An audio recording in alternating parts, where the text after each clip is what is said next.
the shows on YouTube or your favorite social media platforms. Your home for Kansas City sports. 96.5 The Fan.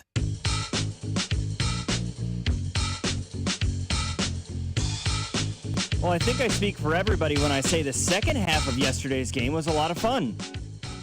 First half, not so much. However, it all collectively comes together for a 28-7 win for the Kansas City Chiefs on Monday Night Football at Arrowhead Stadium over the Washington Commanders. And we're going to spend a great deal of time talking about it tonight on After Hours. 96.5 The Fan, your home for Kansas City sports. Logan Weber alongside my producer for tonight's program, James Howell. No guests lined up, so it is just you, me, and James here for the next 2 hours, hanging around till 9 o'clock. We're going to talk Chiefs Commanders. We're going to talk about the Week 8 slate of games in the NFL over the weekend. We'll also talk some college football, a bit of a good news, bad news situation for our three regional teams, I would say, here in the Kansas City metro area. Maybe even some college basketball to discuss, because the college basketball slate, folks, is less than a week away. I believe next Monday, November 4th, is technically the beginning of the regular season for college basketball. I know that KU has a season opener on Monday. K-State plays next Tuesday, so it's here. I mean, we are at that time of the season now where baseball in the next week should be closing itself out completely, but college basketball, the NBA, college football, and the NFL season are just getting themselves into a swing. But last night, it was a tale of two halves, I will say, at least for one of these two teams last night. A scoreless first quarter that was a gross mess for everybody. The first 5 drives of this football game ended with a pick by the Commanders that passed the little screenplay to Deebo Samuel that seemingly went off his dome and into the hands of Mike Pennell. We found out after the game, speaking with Mike, that it was the first interception that he's had in a while. Said he didn't have a pick in high school, didn't have one in college, and this was, of course, the first of his NFL career. So first pick for Mike Dana, dating all the way back to presumably middle school, if he even had one then. That's what got the day started. And then an interception immediately followed up 4 minutes later from the Kansas City Chiefs. Mahomes was trying to find Hollywood Brown along the left sideline near the end zone. It was a little bit underthrown. Lattimore might have got away with a little bit of a push-pull situation, but regardless, bad ball picked off by Lattimore. Commanders drive all the way back down the field, and then they end up with a turnover on downs. Huge shout out. The play previous, a George Karlaftis sack, took it from what would have been a 4th and 3 to a 4th and 6, and then it was a 5-yard completion to Zach Ertz. So that without that 3-yard sack by Karlaftis, that's a fresh set of downs. The Commanders are still in business. Chiefs come right back 6 plays later and throw another interception. This one, less the fault of Patrick Mahomes, more the fault of Travis Kelce, who for the second time this season has had a drop pass lead to a Patrick Mahomes interception. It was picked off by Bobby Wagner. Then the Commanders come back, and how about another turnover on downs? 3 picks, 2 TODs, first 5 drives of the game. We asked Andy Reid during the postgame presser, have you ever seen anything like that before? And he goes, no. That the weirdest beginning to a football game he's ever witnessed in his life. And that's saying a lot for a guy like Andy Reid, who's been around this game for years. But after that, things started to kind of turn a little bit. Chiefs drive 72 yards on their next drive that culminates in a passing touchdown to Kareem Hunt on a 2nd and goal play, and the Chiefs take the first lead of the game. Commanders follow that up by driving the length of the field and end up with a touchdown pass to Terry McLaurin that was reviewed. A lot of Chiefs fans inside Arrowhead Stadium disagreed with the call. Watching the replay, both at the stadium and via Monday Night Football, looked like a catch to me. I thought that was the correct call upon replay review. Knots it up at 7 apiece. Chiefs try to get something going with less than a minute to go in the first half, stalls out. Well, everybody flush what the first 30 minutes of that was, because nobody has any idea what was going on there. Second half starts, and it's all Chiefs, man. All Chiefs. 8 plays, 80 yards, touchdown. Ensuing drive for the Commanders, 5 plays, 25 yards, and a punt. Then 75 yards in 8 plays, another touchdown. Then another punt for the Commanders. And then a 94-yard touchdown for the Chiefs. And just like that, it goes from 7-7 at halftime to 28-7 Chiefs with still about, I would say, 6 minutes to go in the fourth quarter of that football game. And the first two things I want to really give shouts out to in this football game are the play of Travis Kelce and Patrick Mahomes after those first 2 drives of the game. Because Trav has, like I said earlier, another drop that leads to a pick, his second of the year. The first one was, of course, in that Eagles game. Would have been a touchdown had he rolled it in, and it ends up going completely the wrong way. Big, long return. It gave the Eagles all the momentum that they needed to win the football game. He could have had, at any point, the right to kind of put his head in his hands, get down on himself a little bit, and really take himself mentally out of the football game. Same thing with Mahomes. After your first 2 drives of the game end up being 2 picks, one that is the fault of you on that errant throw to Hollywood Brown that gets picked off by Marshawn Lattimore, and the second one on the drop pass by Kelce, that's your most reliable target, that's arguably your best friend on the team. You could have really, after the struggles early in the year, kind of gotten down on yourself. Well, these 2 guys completely turned it around. Mahomes throwing for almost 300 yards, 299, 3 touchdowns, all came after those first 2 picks. Trav ends up as the leading receiver for this football team, 6 catches for 99 yards and a score. And that really, I think, helped motivate this team in the second half of this football game to figure it out. I mean, Chiefs scored on 4, I would say arguably 4 straight drives. If you ignore that end of the half, you have less than a minute to go, no timeouts. You kind of just let that be the wash that it is. But when they had ample opportunity to go down and score, they did it on 4 straight drives in this football game to put things away. Give a shout out to Jalen Moore also, because the first couple drives of the football game were not pretty for Jalen Moore.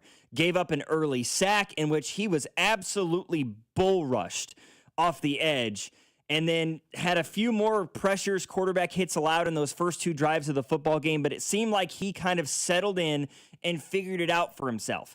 We'll say it does open the door a little bit more to that conversation of when Josh Simmons comes back. Is he the starter, or is Jalen Moore going to remain at left tackle? The first couple drives of that football game definitely didn't help his case, but give him a lot of credit for how he handled it in the final 3 quarters of this one. Couple of injury issues for the Kansas City Chiefs.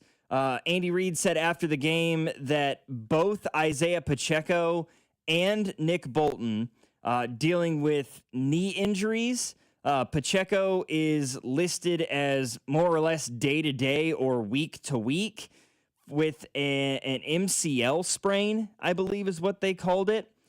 He was on the training table immediately afterwards. There is a fair question to ask if you are a Chiefs fan of why, with 5 minutes left in the game in a 28-7 score, is your starting running back and Isaiah Pacheco still in the football game? There were conversations being had up in the press box about why is Patrick Mahomes still in the football game in a 28-7 score, especially after he gets thrown down after the whistle blows and gets an unnecessary roughness penalty, and you're like, okay, it's enough. Take your superstar quarterback out of the football game. The last thing we need is more injuries. Well, that's what ends up happening with Pacheco. It's an MCL sprain. According to Tom Pelissero, he's expected to be more or less week to week because of it. So, as if the Chiefs weren't already having running back issues, now Isaiah Pacheco is banged up after arguably his best game of the year. 12 carries for 58 yards. He was finding open running lanes. He was utilizing a little bit better ball carrier vision than we have seen from him at times this year. And Kareem Hunt is obviously not at a point with his age where he can be a 20 carry a game guy. So if there's a week where Isaiah Pacheco can't go, does Brashard Smith become the lead back? Is he ready for that at this point as a rookie? There are a lot of questions that are going to pop up for sure. The Kansas City Chiefs defense continues to just play its ass off, man. Lights out. I mean, you think back to, okay, yeah, you only gave up 7 points in this game last night against the Commanders. You shut out the Raiders the week before that. You only gave up 7 points in the second half against the Detroit Lions. So in the last 10 quarters of football, the Kansas City Chiefs defense has given up 14 points. 14. That is incredibly impressive. And I know that this was a Commanders team that was without Jaden Daniels. And I know that the Raiders are not a great football team. But, you add in that second half against arguably the best offense in football in the Detroit Lions. I would say that they rival what the Chiefs have been doing offensively in the last month and a half, 2 months. It's really, really impressive what they've done. And it really starts with how they've been able to handle the running game. By making a team one-dimensional, you can really impact their game plan. And that is what Steve Spagnuolo and this Chiefs defense has become incredibly talented at doing. I mean, last night, Ja'Cory Krosky-Merritt, 9 carries for 25 yards. Deebo Samuel had a carry for the leading rusher for the Washington Commanders last night was Marcus Mariota. 8 carries for 28 yards. He only averaged 3.5 yards a carry. Meanwhile, for the Kansas City Chiefs, 4 of the 5 guys in this game that had a carry averaged at least 4 yards. Pacheco, 4.8. Kareem Hunt, 4.4. Mahomes had 7.5 yards a carry, 4 for 30. Even Rashee Rice, 2 carries for 12 yards, right? The only guy that seemingly struggled was Brashard Smith, 3 carries for 8 in this football game. And by taking the running game away from the Commanders, you do what I said all week last week, which is Marcus Mariota beat us. You have to do it, right? Ja'Cory Krosky-Merritt's not going. This running game's not going to help you. You're going to become one-dimensional. Let's see you do it against this Chiefs secondary. And in the first half, he had some success, right? I would argue, and as I believe most would, that really he has 2 picks in the game. Only one of them's on him. Deebo Samuel has to catch that football in the flat on that screen. I mean, right off his face mask, weird errant bounce that falls into the hands of Mike Dana. You should have had points on that possession. And then the second one late in the game to Jack Cochran, okay, is what it is. You were already down 3 scores. The game was pretty much out of reach at that point. He was just trying to make a play. He did not have a terrible football game yesterday. But he's not a quarterback in this league that is capable of winning you big-time games. It's just not. It's a backup quarterback for a reason in this league. And even getting Terry McLaurin and Deebo Samuel back in this game proved to be pretty ineffective. I mean, McLaurin had 3 catches for 54, that really difficult one on the sideline, and he had the touchdown catch. Deebo Samuel did nothing in this football game. Nothing. 1 carry for 1 yard, 3 catches for 11. That's it. This Chiefs defense is so good at recognizing what you do best and taking it away from you, and that's exactly what they continue to do. And it gets me extremely fired up about what we might see on Sunday against the Buffalo Bills. I'm fascinated by this matchup, and we'll talk more about that later on. Also want to point out, Harrison Butker appears to be turning a little bit of a corner right now. Right after the early season struggles that he was dealing with, it seemed like he was having a kicking error in almost every game, right? I mean, he had a missed extra point against the Chargers. He missed a field goal against Philly, missed an extra point and a field goal against the Giants. He missed a field goal against the Ravens. In that game against Jacksonville, while he didn't have a missed kick, he did have that free kick out of bounds late in the football game, which gave the Jags great field position, really hurt their chances late. But since that Jacksonville game, he has gone an impressive 2 for 2 on field goals, and he's 11 of 12 on his extra points. He did miss one extra point against Detroit, and that was the first extra point that he attempted in that game. So he's made 11 straight extra points. He's made 2 straight field goals. He seems to be a little bit more of himself right now, and I can't help but think that it has a lot to do with the fact that he's not being called upon to kick from distance the way that he was early in the year. I mean, in the last 4 weeks, he's attempted 2 field goals. In the first 4 weeks of the season, he attempted 13. From 13 field goals in the first 4 games to 2 in the last 4 games, that tells me a lot. And, that coincides with the extra point numbers. In the first 4 games of the year, he attempted 9 extra points. In the last 4 weeks, 16 extra points. A lot less 50-plus yard field goals or 40-plus yard field goals, a lot more extra points where he gets to decide where on the football field he's kicking from, puts himself in a good position, and you're kicking for 1 instead of kicking for 3. It doesn't hurt you as much in the long run anymore. I think that's playing a huge factor in why Butker's turning it around. Yeah, no, absolutely. And me personally, I owe Butker a huge apology because I was all over my Arrowhead Asylum page on Facebook, almost beating him down. He had missed in 6 games in a row. And it was becoming very, very concerning to the point of where if we were relying on him in the middle of January, I had no faith in him. Since then, and I know that he's been dealing with some injuries and whatnot, but since then, he is completely turned around. He looks like the Harrison Butker of old. And I think you're on to something there. As the offense has gotten more efficient and has produced a little bit better, the pressure's been a little bit less on him. Now he's gotten a couple chip shots, kick those through, maybe get some confidence back, get a little bit of swagger back, and now he's rolling again. Yeah, the first 7 games, the first 4 games of the season, he attempted 7 kicks from 40 yards or beyond. 7 from 40 or longer. That's a lot. In the last 4 games, 0. In the last 4 games, his longest kick is a 38-yarder. And an NFL extra point is around 33 yards. They kick from the 15, back it up to the line of scrimmage is the 15 to the 23, 33-yard. And so literally all but one of his kicks so far this year has been of the last 4 weeks has been from beyond extra point territory. Less pressure on a guy like that. Allow him to get himself into a bit more of a groove as you head into what is arguably becoming the biggest stretch of your season. And with the NFL trade deadline literally a week away, less than a week away. It expired. The NFL trade deadline expires next Tuesday at 3 p.m., 4 p.m. Eastern time, 3 p.m. Central. It appears as though the Chiefs are going to be considering going out and getting him some help. We'll see.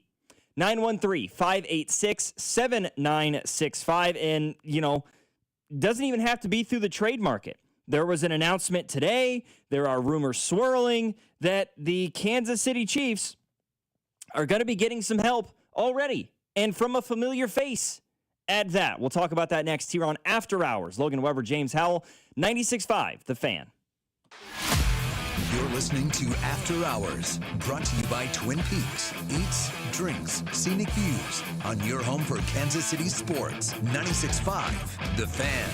$5,000. That's the average amount of money people in the U.S. are now spending on gas in a year. $5,000. That's crazy. If you drive, you have to download Upside, the free app that gives you cash back every time you get gas. That's right. You can earn real cash back with Upside just by buying the gas you're already buying. You can literally start earning cash back today. I use Upside every time I fill up, and I've already made around $300. You're putting gas in your car anyway. Why not get real cash cash back. If you like free money, download Upside. I'm saving the cash I earn from using Upside to help pay for a vacation later this year. Download the free Upside app now to earn cash back every time you buy gas. Use promo code TRAVEL to get an extra 25 cents per gallon on your first tank. You can cash out anytime right to your bank, PayPal, or a gift card for Amazon and other brands. Just download the free Upside app and use promo code TRAVEL for a 25 cents per gallon bonus on your first tank. That's code TRAVEL for a 25 cents per gallon bonus.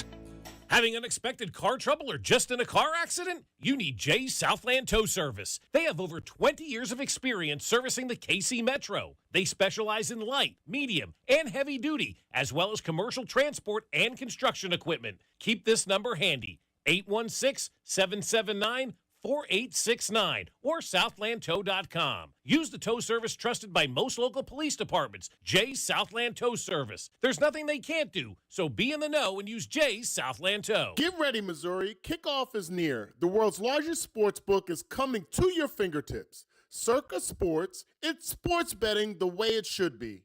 With high and transparent app limits, low holds, and exceptional customer service. Start betting like a pro in Missouri on December 1st. Learn about your new bookie today at circasports.com. The world's largest sports book at your fingertips. Circa Sports launches December 1st. Twin Peaks is the best in the game. Here, it's bigger game days and bolder fight nights. I mean, where else can you find a scratch kitchen that always comes in clutch every day from lunch to late night? Only at Twin Peaks, the #1 sports bar. There's no place like the #1 sports bar to drive home the baseball season. Which team are you batting for in the to win it all? Head over to your favorite lodge to catch every inning of the action. Twin Peaks. Eats, drinks, scenic views. Hi, I'm Dustin, your friend and jeweler at Shane Company. As director of diamond sourcing, it's my job to make sure every single diamond is worthy of a Shane Company engagement ring. Our team travels the world to see diamonds in person and handpick each one. That type of dedication only comes from working for a company that's been a family business since 1929. No matter your budget, your diamond is guaranteed to be the most beautiful because a friend wants you to pick from only the best. Drop by your store or shaneco.com and see for yourself. Shane Company, your friend and jeweler. Hey, almost Andy Reid here. It's been an honor to give back to the community that's embraced me being almost your head coach. Thanks for letting me be part of your team. Renner Garage Door is a teammate of mine that also values the community that they served for decades, always giving back and delivering wins with top brands like Geldon, Amar, and Liftmaster. Need a repair or replacement? Get a free estimate today. Forward and back. R-E-N-N-E-R. If you're in the market for a new home or looking to sell your home, you need to contact the only agent I would trust if I needed to sell my home. It's Dawn Sharp with the Sharp Homes team, brokered by Epic Realty. And with so much inventory coming on the market, buyers have choices. The Sharp Homes team helps you stage, photograph, and present your home so its qualified buyers remember and want to fight to buy your home. Contact Dawn and her team via Google. You can just Google Sharp Homes Team. That's Sharp Homes Team. And start packing. Get ready, Chiefs Kingdom. We've got a powerhouse lineup of guests this season. Mitch Holtis, Dayton Hughes, and Josh Klingler bring you insight from the booth to the field on weekdays and game days. Insider scoops from Nate Taylor and Josh Briscoe keep you up to date all week long. Former linebacker Derek Johnson, and oh yeah, two-time MVP Patrick Mahomes. Don't miss a minute all season long right here on your home for Chiefs football. 96.5, The Fan.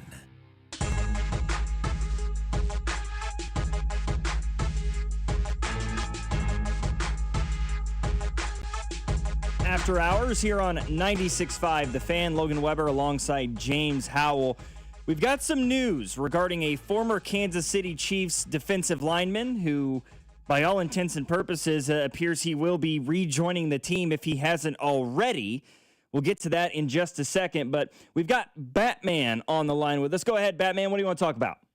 Man, Logan, it's cool. I was just telling James, I'm a traditional caller to After Hours. I started calling Dusty and Nick, and it got contagious. And the excellence of the excellence of the Chiefs, it's just contagious. I mean, it's unbelievable.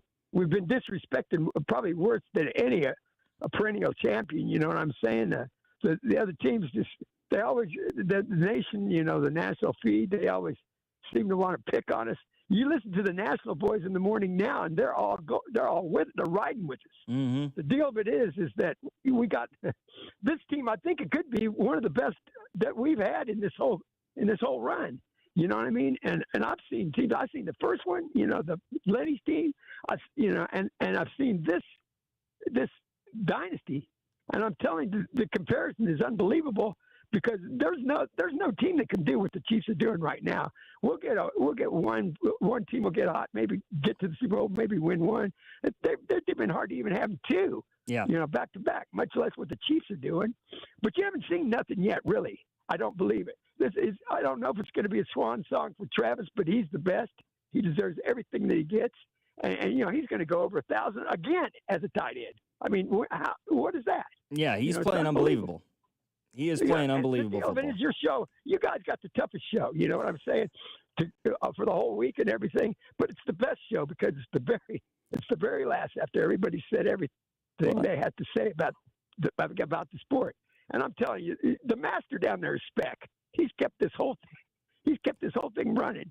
And you guys moving places and everything like a Speck's a master. You know what I mean? Yes, and as sir. long as you got Steve, as long as you got him down there pushing the buttons, this station's always going to be the icon, man.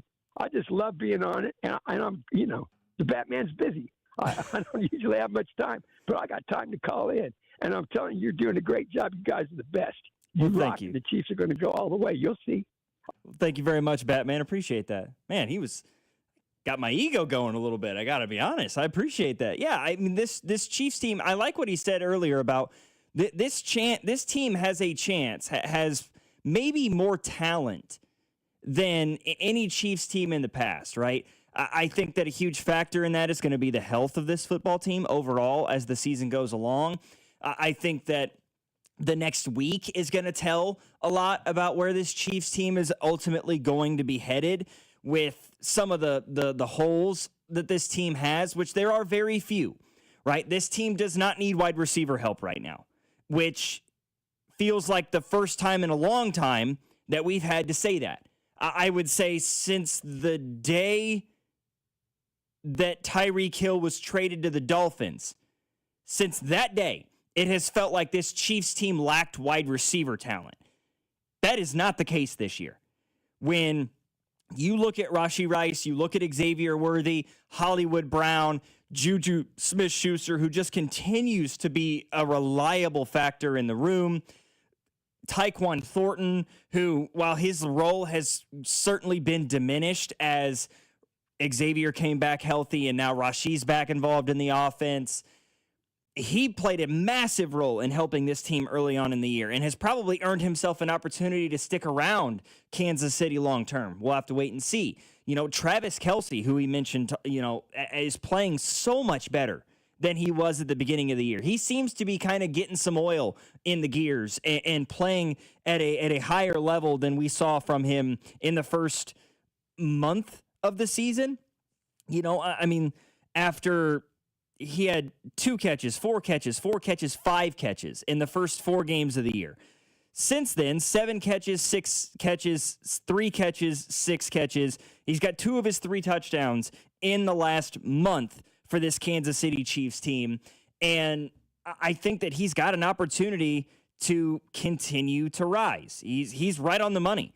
You look at what a 17-game average for Travis Kelce looks like. Right now, Travis Kelce is on pace. If he continues at this rate, right, and this does appear to be, as of now, one of those seasons, a rare occurrence, I will add, the Chiefs may have to play their starters for all 17 games, which hasn't really been a thing for the last half decade. But if he plays a full 17-game slate, he is on pace as of right now for 78, 79 catches, and trying to just do the law of averages here, 1,000-yard season, while also nabbing himself 6 touchdowns. 80 catches, 1,000 yards, 6 touchdowns at age 36. That's pretty impressive. I'll take that. That's a pretty good year, I have to say.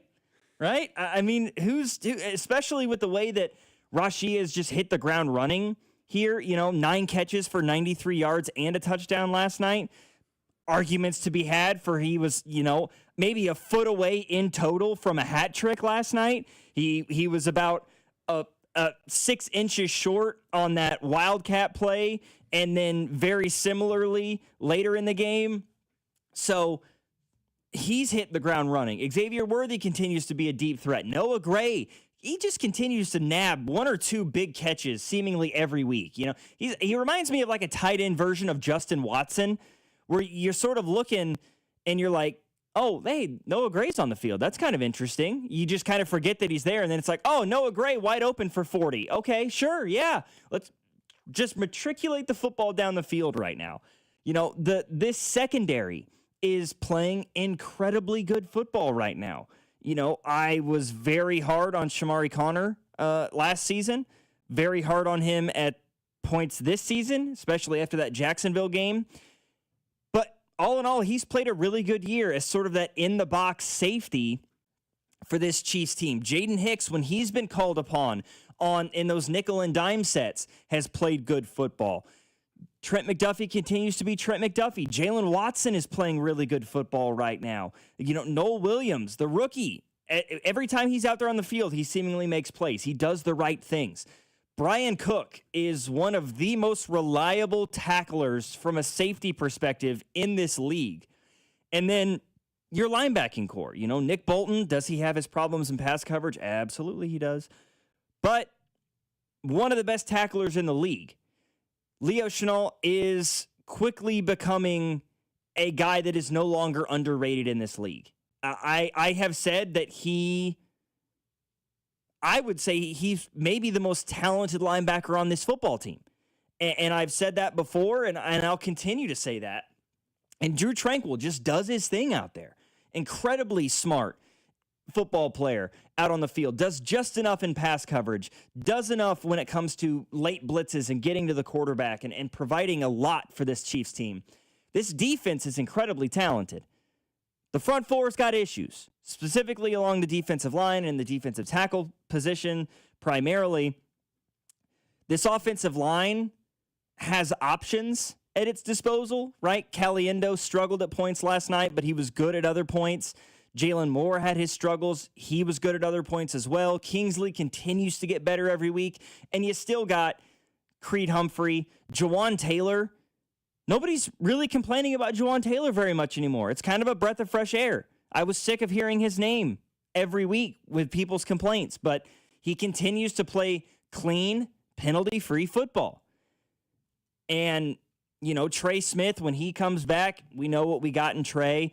Josh Simmons, when he comes back, hopefully he continues to build upon what he did in the early part of the year, hit the ground running when he returns to the team. And you still have the best quarterback on the planet. Best quarterback, best player on the planet. I'm sorry. Did you watch that last scoring drive? Rolling out to his left, throws across his body, and hits a wide open man for 20. And then later in that same drive, the same thing. And then the dart to Rashee Rice for that touchdown. The guy's a magician with the football in his hands. He's the best in the world. And as long as you've got him, you surround him with enough quality pieces, you're going to have success. And they have opportunities to continue to surround him with pieces. Does the running back become more of a priority with the injury to Isaiah Pacheco? We'll wait and see.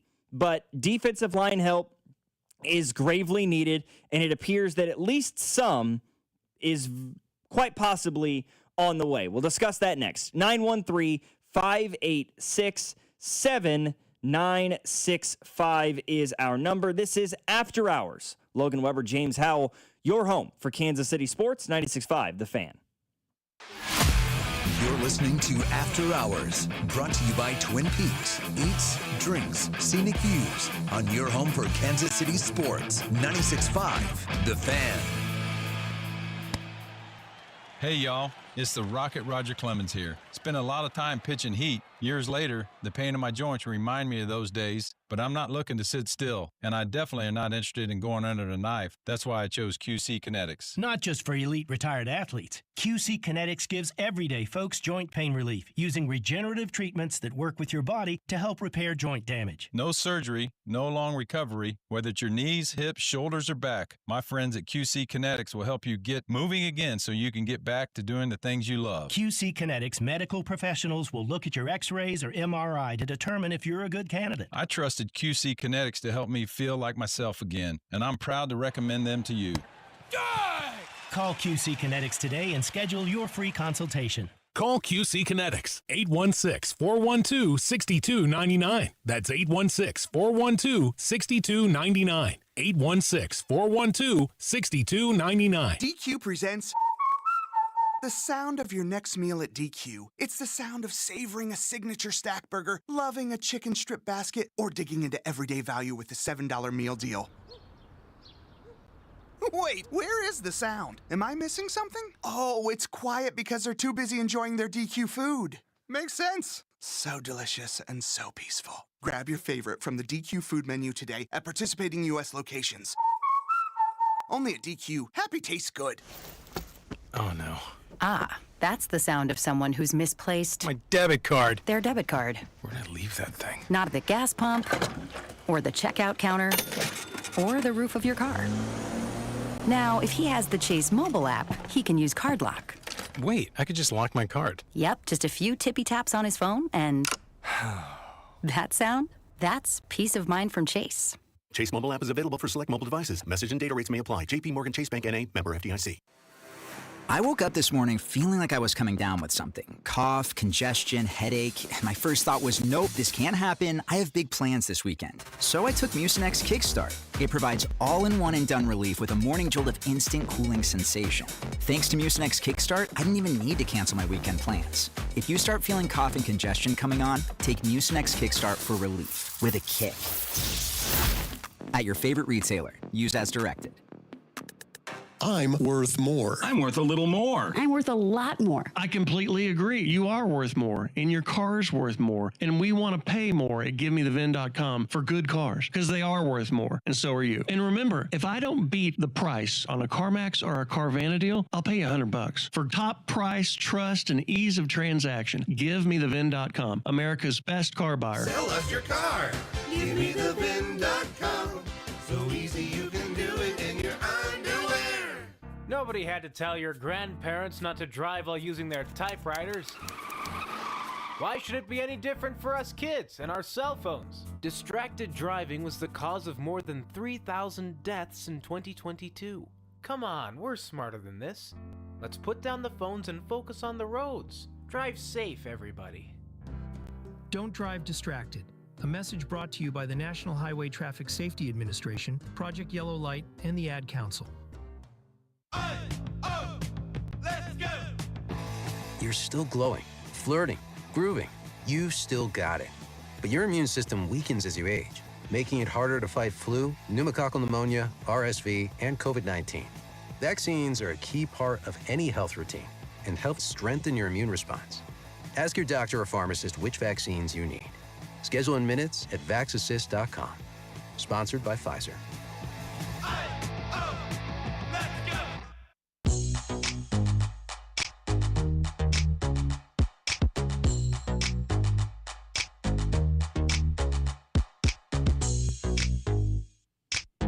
Chris Jones may just be getting his wish.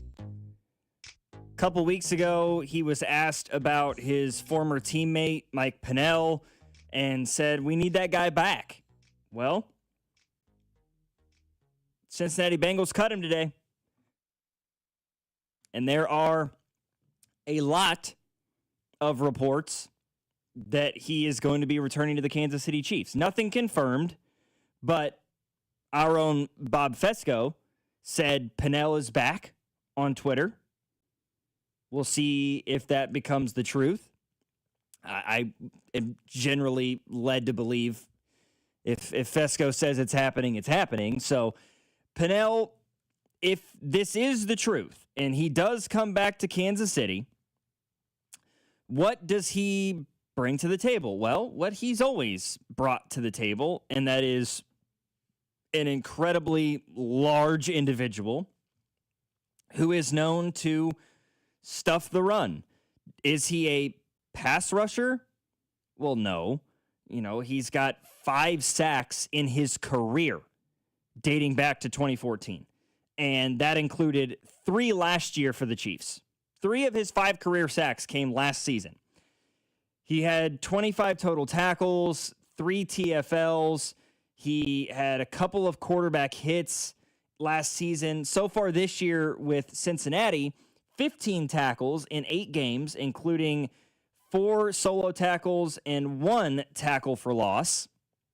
Just another guy, I would say, to provide some depth along the defensive line, especially the interior, where they are rotating a lot of guys. I mean, the number of different setups that we saw last night from the Chiefs along their front 4 was kind of astonishing. Leo Chanel was lined up as an edge rusher numerous times. Chris Jones bouncing to the outside opposite George Karlaftis. Karlaftis inside at defensive tackle. Charles Omenihu, Ashton Gelati. We still saw Derek Nottie and Jerry Tillery throughout the football game as well. And even Tui Pelotu played in this game after being activated from the practice squad earlier in the week. It was so evident watching that game last night, even more so than any other week this season, that they need defensive line help, specifically defensive tackle. And Mike Pennell can help with that. Does he solve the issue? No. I don't believe he does. I still think you need more defensive tackle help. We talked at length last week, and I suggested the possibility of bringing in Christian Wilkins. He's a free agent right now. I like that. On like a vet minimum sort of prove it deal, an opportunity for him to show he still got it and get himself back into the National Football League, playing on a contending team that is not just looking to make the playoffs, but they're looking to win Super Bowls. I suggested on top of that, as well as signing Christian Wilkins, trade for a guy like Calais Campbell, playing on a Cardinals team that is in no position to win. He's 39 years old, still playing at a very high level, a veteran guy who has done everything that this league requires outside of winning a Super Bowl.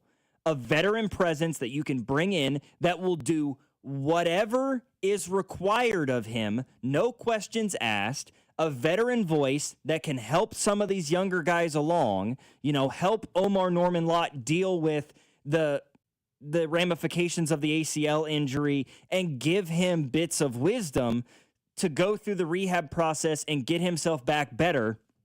Help Chris Jones as another leader in the locker room for that defensive line unit. Give George Karlaftis and Charles Omenihu a little bit of the knowledge and wisdom that he has.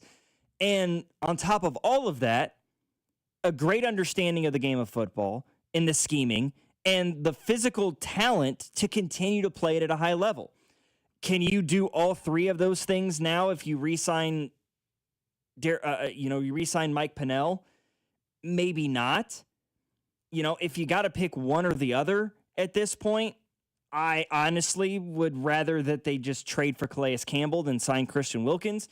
But I'd still love to see him do both. I really would. And that likely means a cut needs to happen, in which case that's probably Derek Nottie or Jerry Tillery. And at the end of the day, it's a business, and those 2 guys, frankly, aren't doing enough. If you got to get rid of one of them to make room, so be it. Yeah, no, I really like the idea of Mike Pennell coming back to Kansas City. Not because he's some superstar that we all loved, but because he did his job when he was here. He's familiar with the system. We know how we love to bring guys back that are familiar with the system. MVS is a good example of that. So he is familiar with the system. He's not going to play lights out. He's not going to make huge plays or anything like that. But he is going to come in here. He is going to provide depth if he comes in here. Like you said, Bob Fesco said it was going to happen. I tend to believe, I take Bob Fesco's word as truth, as fact. as bond, pretty much, right? Yeah. And so if he does come back, or when he does come back, I think it's going to be more as a depth piece, rotational piece, a guy to have coming in and out, keeping guys fresh, and always being able to rotate those guys in so we have fresh legs and we can maybe generate some pass rush. I mean, you have to, right? I mean, and that's the part of the Mike Pennell signing that maybe I question a little bit. Mike Pennell is a run stopper, right? That's what he's been his entire career. Right. That is not currently the problem facing this front four. Yeah, I think we've done really well stopping the run. I mean, look at you're one of the best teams in the Krusty National Merritt. Football League Yeah. at that. I mean, look at what you did against the Lions with Jahmyr Gibbs and David Montgomery. Pretty much thwarted their running game. You shut down you made Ashton Genty a non-factor in that football game against the Raiders. You did your job against Saquon Barkley in that Eagles game. You took Derrick Henry completely out of the game when you played the Ravens. So I don't know. There seems to be a little bit of a head scratcher there. I mean, you're a top 10 run defense in the National Football League. You're only giving up 100 yards a game, and roughly 35% of that so far this season has been generated by quarterbacks and not by running backs. So I'm not entirely sure what he brings to the table. I mean, other than maybe you give Chris Jones a breather on certain, first and 10 or second and 4, sort of like run situations. Exactly. And opens it up for maybe more snaps for Chris Jones with more energy, more of his feet underneath him on 3rd and longs where he can get to the quarterback. I'm not entirely sure. It feels like a good first step, but you have to hope this isn't the only step, because this team still has a hole at defensive tackle that if you could fill it with a Calais Campbell or a Christian Wilkins or both, and you can rotate in Pennell and Jerry Tillery and whoever, right, and give yourself more of an opportunity, I think that would be fantastic for this team. We'll have to wait and see. 913-586-7965 is our number. Let's talk about the rest of the National Football League. It was an interesting week 8 in the NFL. I want to break it down with you next. You're listening to After Hours. Logan Weber, James Howell, 96.5 The Fan, your home for Kansas City sports. You're listening to After Hours, brought to you by Twin Peaks. Eats, drinks, scenic views on your home for Kansas City sports. 96.5 The Fan. Check engine or ABS light on? Take the guesswork out of your warning lights with O'Reilly Veriscan. It's free. Ask for O'Reilly Veriscan. O'Reilly Auto Parts. Hi there, I'm Charlie. And I'm Carter. Our dad is Rex with Rex Buys KC. If you're thinking about selling a home in Kansas City and don't know where to start, our dad can help. Sometimes life throws curveballs, like moving for a new job, dealing with a divorce, or inheriting a house you weren't expecting. Dad doesn't just make offers, he talks with people to help them understand all of their options. No pressure, and it doesn't cost anything to talk with his team. He's a local home buyer who really knows Kansas City. If selling to him is the right choice, he'll give you a fair cash offer, and you can close on your timeline even in as little as 7 days. He buys homes in any condition.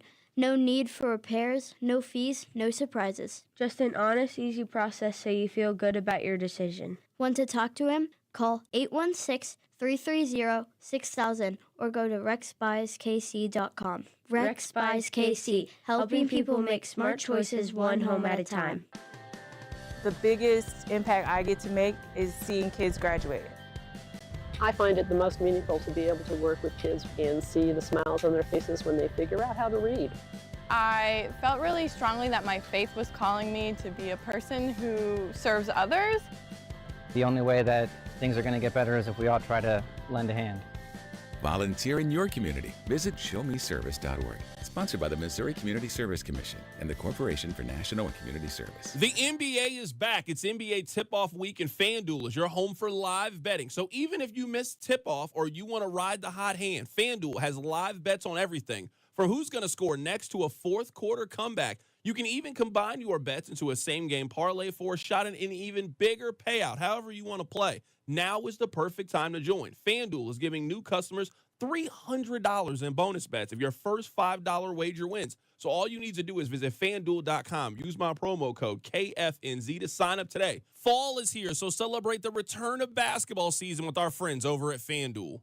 Play your game with FanDuel, an official sports betting partner of the NBA, and also 96.5 The Fan. 21 and present in Kansas. First online real money wager only. $5 first deposit required. Bonus issue. Non-withdrawal bonus bet expires 7 days on the street. Restrictions apply. See terms at sportsbook.fanduel.com. FanDuel is offering online sports wagering in Kansas under agreement with Kansas Art Casino LLC. Gambling problem? Get up with your best bet. Call 1-800-522-4700. Visit kansasgamblinghelp.com. Inside the Huddle with Cody and Gold each day from noon to 1 on 96.5 The Fan. Inside the Huddle is brought to you by Blue Cross and Blue Shield of Kansas City. Discover the benefit of blue on the official radio partner of the Kansas City Chiefs. 96.5 The Fan. Hey, I'm Mike Slater. My dad passed away at the age of 63. It's out of nowhere.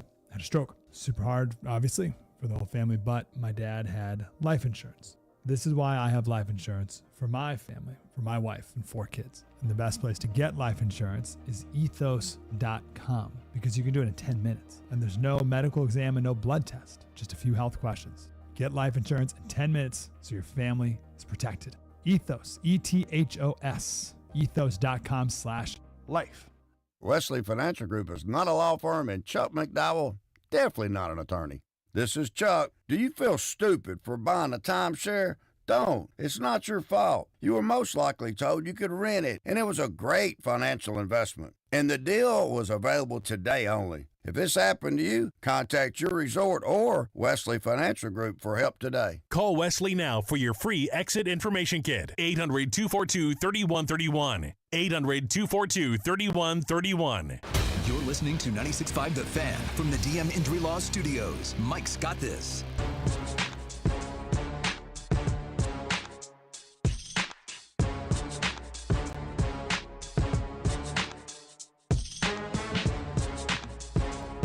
Well, it was an interesting week across the NFL. Week 8 saw teams continuing to make statements about what the rest of the year is going to look like for them. I mean, starting with the Indianapolis Colts are the real deal, folks. I don't know what much more you need to see to begin to believe and understand that. You know, I like everybody else, was very skeptical when they started out the year, first 3-4 weeks of the season. It's like, yeah, they're playing pretty good football. You know, Daniel Jones is doing his thing, but and you know, how real is it? How real are they?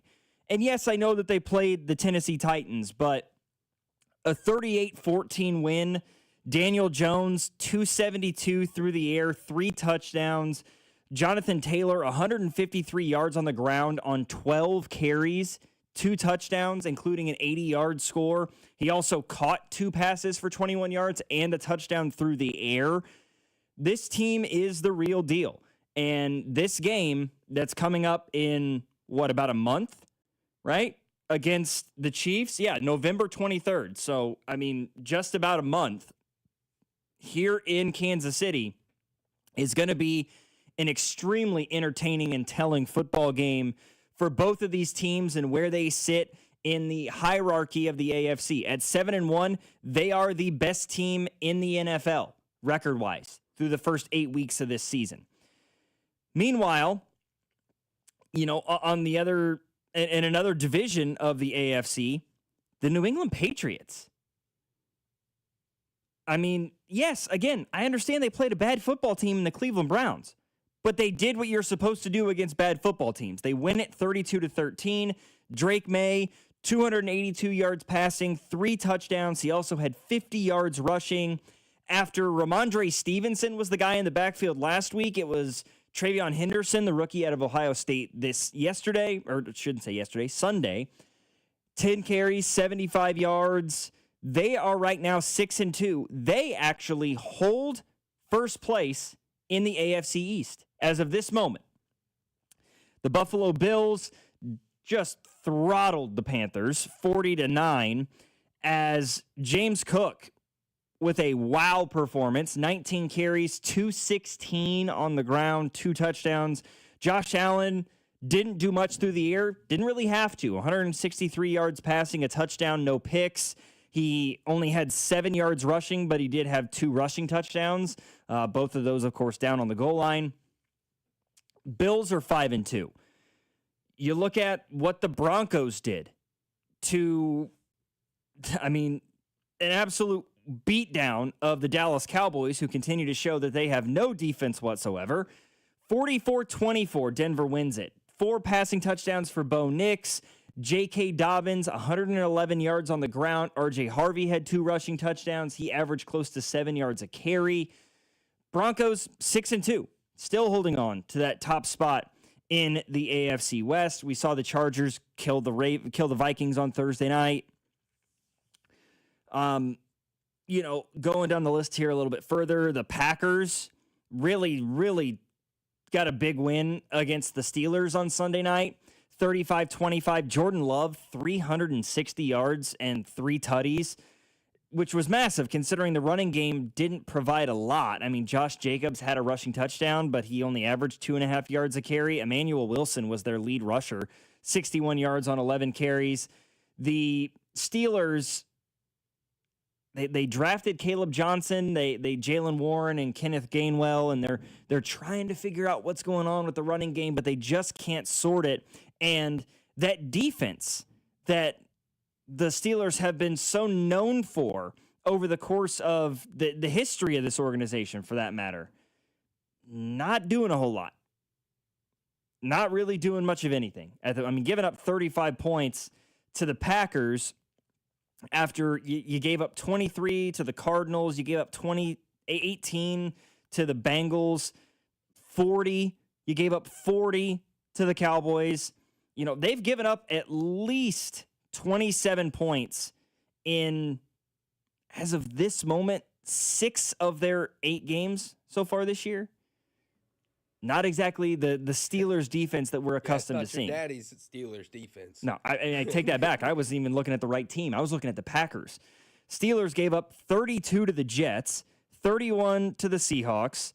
They held the Patriots to 14. They held the Vikings to 21. They held the Browns to 9, but then gave up 33 last week to the Bengals and 35 to the Steelers. So the point still stands.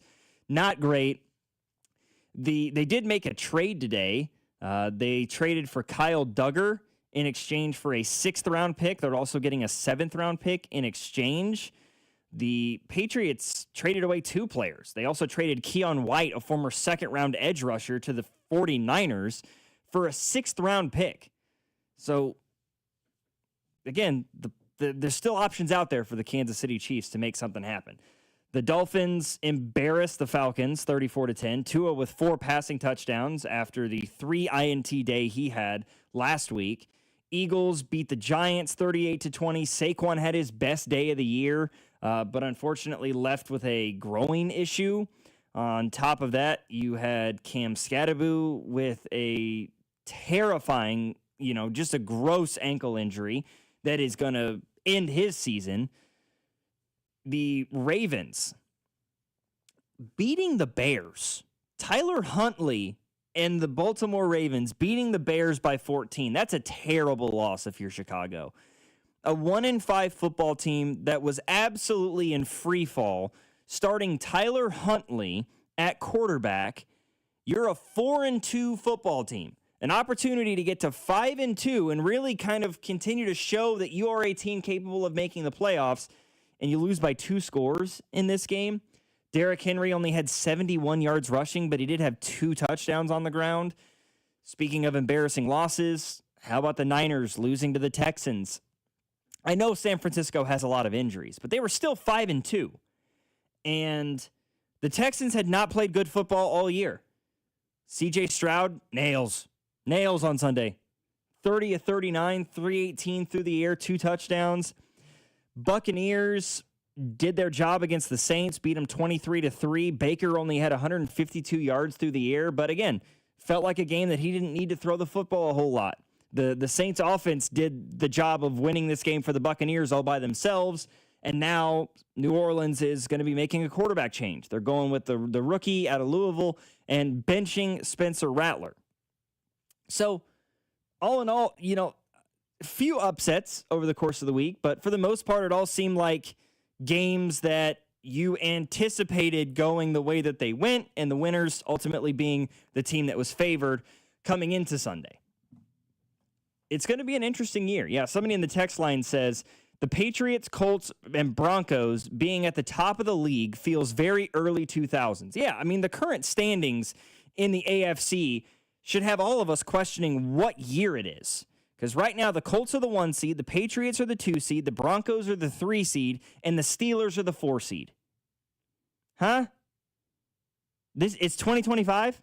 That's currently what year it is? And then you've got the Bills as the 5, the Chargers are the 6 seed, the Chiefs right now are the 7. So if the playoffs were to start today, the Chiefs would be the last team in, meaning a matchup on the road against New England in a wild card, and then a win would it would 100% mean that you'd be playing the Colts in a divisional round game. Not the worst 2 games to get yourself to an AFC championship I've ever heard of. You got to play Drake May in his first playoff game ever in a really young Patriots team.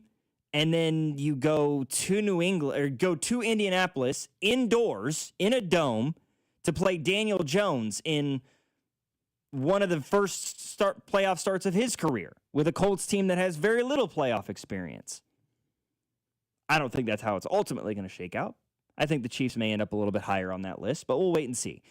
913-586-7965 is our number. Talked a lot of football in hour number 1. Let's talk some baseball, okay?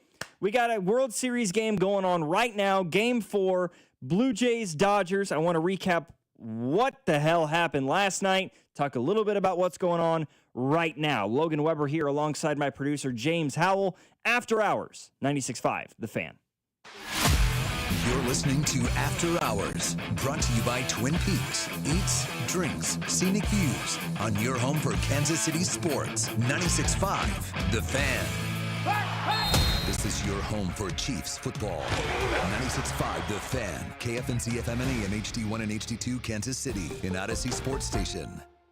Nobody had to tell your grandparents not to drive while using their typewriters. Why should it be any different for us kids and our cell phones? Distracted driving was the cause of more than 3,000 deaths in 2022. Come on, we're smarter than this. Let's put down the phones and focus on the roads. Drive safe, everybody. Don't drive distracted. A message brought to you by the National Highway Traffic Safety Administration, Project Yellow Light, and the Ad Council. As a mom, comforting my family is what I do best. Vicks Vapor Stick provides soothing, non-medicated Vicks Vapors in an easy-to-apply stick, and it dries fast, so there's no mess. I use it to comfort myself and my family. Thanks, Mom. Vicks Vapo Stick, soothing comfort for the whole family. And try Vicks Vapo Shower Max for steamy Vicks Vapors when you need more comfort for yourself. Use as directed.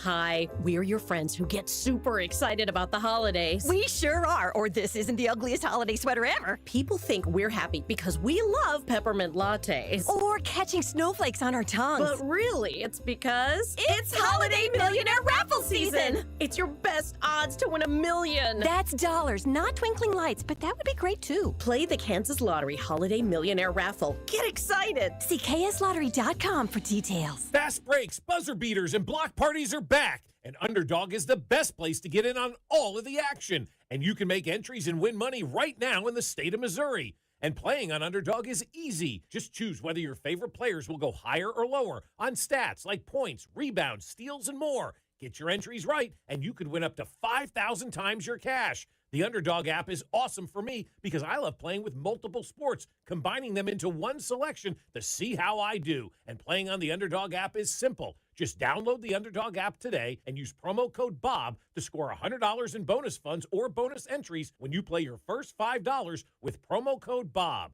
Underdog, make plays, win money. Must be 18 and over and present in Missouri. Terms apply. See assets.underdogfantasy.com/web/play and get terms _DFS_.html for details. Concerned with your play? Call 1-800-GAMBLER or visit www.ncpgambling.org. You've got a ton of equity in your home. You're sitting on a gold mine. You could do so much with all that cash, like travel, invest it, or pay off debt. But you can't touch it unless you sell your home. But you really don't want to move. And besides, homes are sitting on the market a long time these days. You're trapped, right? Not with TrueHold. With TrueHold, you can cash out your equity in as little as 30 days. But listen, you don't have to move. You can stay in the home you love as a renter. That's TrueHold's Sell and Stay program. Cash out your entire home's value and stay put. TrueHold even covers property taxes, property insurance, and essential repairs. Imagine using that equity to travel, invest, or pay off debt. And you can stay in your home. It's brilliant, especially in this slow market. Get your all-cash offer now. Call 1-855-300-9993 or visit TrueHold.com. The smarter, faster way to cash out on your home's value without moving. That's TrueHold.com. Hey, almost Andy Reid here. It's been an honor to give back to the community that's embraced me being almost your head coach. Thanks for letting me be part of your team. Renner Garage Door is a teammate of mine that also values the community that they served for decades, always giving back and delivering wins with top brands like Geldon, Amar, and Liftmaster. Need a repair or replacement? Get a free estimate today. Forward and back. R-E-N-N-E-R, R-E-N-N-E-R.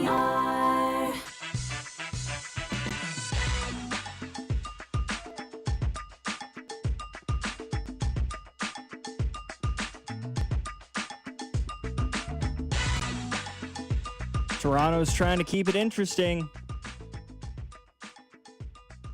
Right now, Blue Jays holding a 2-1 lead over the Los Angeles Dodgers. Bottom of the third inning. Shohei Ohtani on the bump for this baseball game, but he's given up 2 earned runs thus far. Both of them came on a Vladimir Guerrero Jr. moonshot, 395 feet. It was a 2-run shot. That is what has Toronto leading in this baseball game, as of right now. On the batting side of things for Shohei Ohtani, he is 0 for 1. With a walk and a strikeout. And that comes on the heels of what we saw last night, which can only be described as one of the most incredible individual baseball performances of all time. He was 4 for 4 last night. Shohei Ohtani was. 2 doubles, 2 home runs, and was walked 5 times. They walked Shohei Ohtani 5 times last night. 4 of them intentional walks. They were just so tired of seeing this man that they said, you know what? How about a free bag? You just go take that. We're going to try to see if somebody else will beat us this evening. It has been, that's just kind of who Shohei Ohtani has been this season. Do you know how dominant you have to be in a World Series with Mookie Betts and Freddie Freeman and Will Smith and Max Muncy hitting directly behind you for a team to go, you know what? We're willing to deal with them rather than deal with you at all. Here, Shohei, take a bag. Somebody in the text line just said, is Ohtani taking up the DH spot since pitchers don't hit? Correct. Yes, he is pitching and the quote-unquote designated hitter for this game, which means that when he is removed from the game as the pitcher, he will still be allowed to stay in the lineup and designate hit. Yes, he is. That is precisely what's happening in this game tonight. Dodgers won yesterday 6-5 in an 18-inning slugfest. It is one of the longest games in the history of baseball. And actually, I believe it tied the record for the longest World Series game of all time in terms of the total innings that it took. The other one was again, the Los Angeles Dodgers in 2018 against the Boston Red Sox. Both of those games went 18 innings. Technically, that Red Sox-Dodgers game back in 2018 was longer in terms of the overall duration of the game. It was somewhere like 7 hours and 3 minutes or something. Obviously, they didn't have the pitch clock to contend with. The other games tied for the third longest game in World Series history. Game 1 of the 2015 World Series. Royals-Mets. Royals, of course, won that game. 2005, White Sox-Astros went 14. The Brooklyn Robins against the Boston Red Sox in 1916 went 14 innings. And Mets-Yankees in 2000. Game 1 of that series went 12 games. Those are the longest World Series games in history. The craziest part, and this is, shout out to what Major League Baseball has done, trying to speed up the pace of play with the pitch clock and everything else. This game, last night's game and that 2018 Dodgers-Red Sox game, both went 18 innings. But last night's game was 40 minutes shorter than that 2018 matchup. 40 minutes, 7 hours and 20 minutes to 6 hours and 39 minutes. Kind of mind-boggling. And the funny part, the Dodgers won both of those games. Dodgers ended up losing that series in 2018 to the Red Sox, but they won that game in particular. But so far tonight, it's the Blue Jays out ahead due to the play of Vladdy Jr. He is hitting .417 in this postseason with a .493 on base percentage. Only guy with a better OBP in this World Series is Bo Bichette, who has a .500 on base percentage, .375 batting average. I mean, yeah, I'm impressed by what the Blue Jays have done so far. Just getting a win in this series. The way that they did it, especially with just a blowout in game 1, just hit the cover off the baseball. But I said at the time, I hope that's not, I hope you're not just wasting runs at this point. Save some for games 2 through 7 because you're probably going to need them. And I mean, so far in this one, they're out ahead. Shohei did just get a strikeout on Alejandro Kirk. Right now, it looks like Varsho's at the dish, trying to get the Blue Jays an extension on their lead. See how it plays out in this one. We'll see if the Blue Jays continue to consider pitching to Shohei Ohtani, because they said after the game that we may not pitch to him. They obviously have. They struck him out once, but they also walked him. So it could just be a situation where you kind of just read where you're at. In a game where it's tied early innings, you may be more susceptible to pitch at him versus, you get into that second, third time through the order and maybe there's 2 on and 1 out and Shohei Ohtani's up and you're like, hell no. Nope. Walk him. We'll see if, an aged Mookie Betts or Freddie Freeman can still continue to beat us, which they absolutely can. But I can't say I blame the Blue Jays. I'd much rather face those guys than Shohei Ohtani with the way he's hitting the baseball since that remarkable Game 5 that he had in the NLCS. 913-586-7965 is our number. We'll continue to update you on this Dodgers-Blue Jays game that's going on right now, Game 4 of the World Series. But let's get back to football. College football, specifically. A big-time Saturday for K-State. Lackluster for both Kansas and the University of Missouri. We'll discuss that next here on After Hours. 96.5 The Fan, Logan Weber, James Howell, your home for Kansas City sports. You're listening to After Hours, brought to you by Twin Peaks. Eats, drinks, scenic views on your home for Kansas City sports. 96.5 The Fan. This is Jeff for Heartland Men's Health, where we've successfully treated thousands of men for low testosterone and helped them feel like their old selves again. Please take a moment and listen to how we help this patient. Hi, this is Doug. I'm a patient with Heartland Men's Health. I've been doing low T treatment for just under a year now. I've always dedicated my life to work. I've always found the time to go to gym. I'm 46 years old. My energy level has been on a roller coaster with work, when we would have like long, stressful meetings, I would notice that I was very exhausted and drained afterwards. And with the low T treatment, I'm not as stressed. I started to feel a lot more level-headed. The roller coaster kind of went away. I think Heartland Men's Health, they really have it figured out. The professional staff, I think it's a wonderful treatment for men of any age. And it's definitely a benefit I'm going to continue. Thank you. It's true. Your initial appointment includes blood work and a medical consult. And if you start on testosterone the day of your appointment, your visit is free. Call 844-447-6600 or go to heartlandmenshealth.com. Hi, I'm John Ray, your friend and jeweler at Shane Company. Getting engaged? So friends, listen up. Shane Company engagement rings are protected with our all-inclusive free lifetime warranty. We stand behind the same quality we've offered since 1929. Our rings are crafted to last. It's why our warranty is the only one that protects your center stone. We also cover repairs, resizings, cleanings, and so much more. That's money you keep for you and your family. Because a friend always has your back. Shane Company, your friend and jeweler. Save time when you shop online with Hy-Vee. Hy-Vee makes it easy to order groceries online through our app or Hy-Vee.com. Pickup is always free. And if you have a Perks Plus membership, you get free delivery and free express pickup.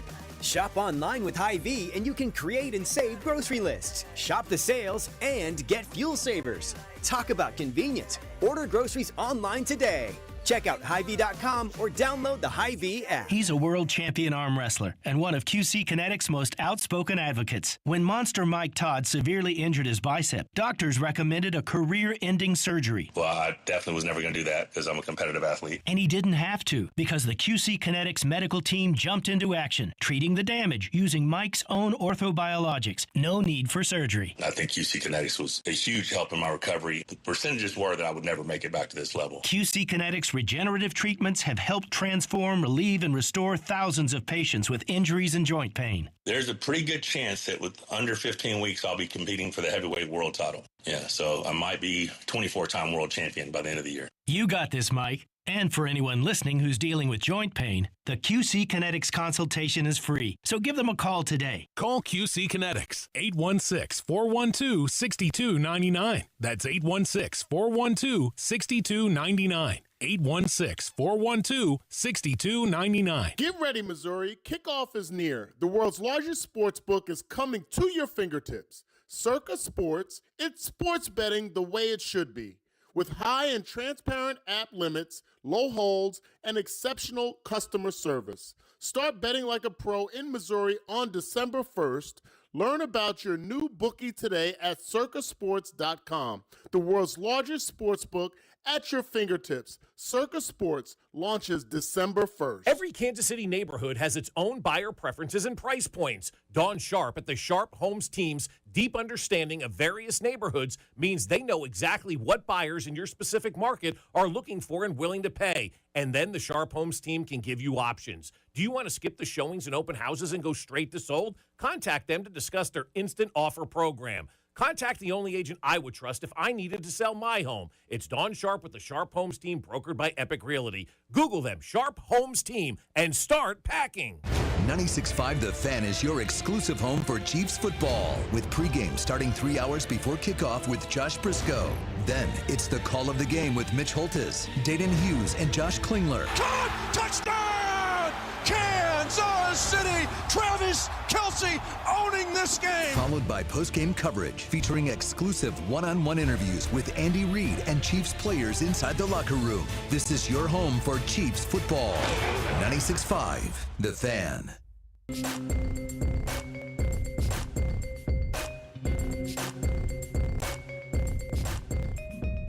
Another wild week in the college football world, and that includes right here in the Kansas City metro area.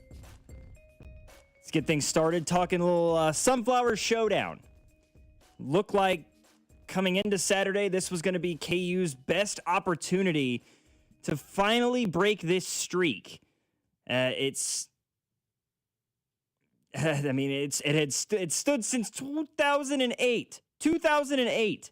That's how long it's been since KU beat K-State in football. And the streak lives on for another year. A 42-17 beatdown for the Wildcats. Avery Johnson, efficient, 11 of 17, 231 through the air, and 2 touchdowns. Wildcats also had 140 yards on the ground. Avery Johnson, 2 rushing touchdowns in this football game. And doing all of that without their starting running back, very, very impressive. Jalen Daniels, 17 of 35, 129 yards, no touchdowns through the air anyway, and a pick. Daniel Highshaw and Jalen Daniels did each have a rushing touchdown, but those two combined for 36 carries and just over 110 yards combined, which is just about 3 yards a carry. Jayhawks end up losing 42-17. Turnovers were a huge factor in this game. It started out KU rolling.